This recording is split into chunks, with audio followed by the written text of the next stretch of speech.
Hier, M6 était en tête des audiences avec L'amour est dans le pré. La saison 12 du programme porté par Karine Le Marchand semble toujours captiver les téléspectateurs. Ils étaient 4,87 millions, soit 23,5% de part d'audience. Juste derrière, TF1 réalise un bon score avec des rediffusions de la saison 9 d'Esprit criminel. 3 fois 4 millions de Français étaient présents devant leur poste pour le premier épisode, 17,2% de PDA, suivi de 3,12 millions de Turieux pour le deuxième épisode, soit 15,5% de PDA. En troisième place, France 2 parvient à convaincre 2,16 millions de fidèles avec la série Major Crimes, 10,7% de PDA. Ce qu'il faut regarder ce soir.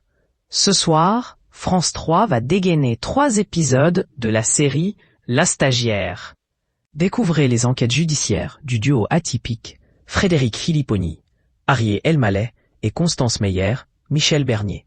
Sinon, retrouvez Patrick Bruel, Vincent Elbaz et Pascal Elbé sur Énergie 12. La chaîne diffuse le film Comme les 5 doigts de la main, qui vous tiendra sûrement en haleine durant toute la soirée. Synopsis. Tout le personnel du palais de justice est en émoi. La police a retrouvé le corps d'une magistrate. En effet, la dépouille du juge Claire Delaunay a été retrouvée sur des rochers au pied d'une falaise. Les premiers éléments de l'enquête permettent de définir qu'il se s'agit manifestement pas d'un suicide ni d'un accident malencontreux. Alors que tout le monde est sous le choc, le juge Philipponi demande à être saisi du dossier.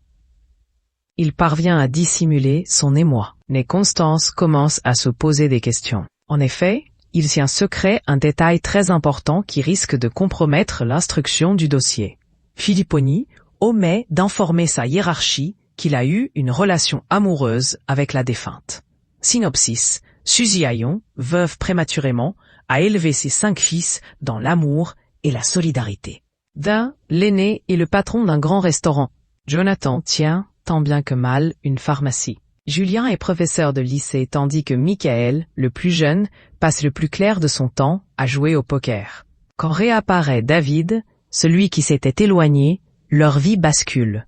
Blessé au cours d'un hold-up sanglant à Marseille, David est poursuivi par la police et par le gang de Samy Boban. Il leur avoue un secret.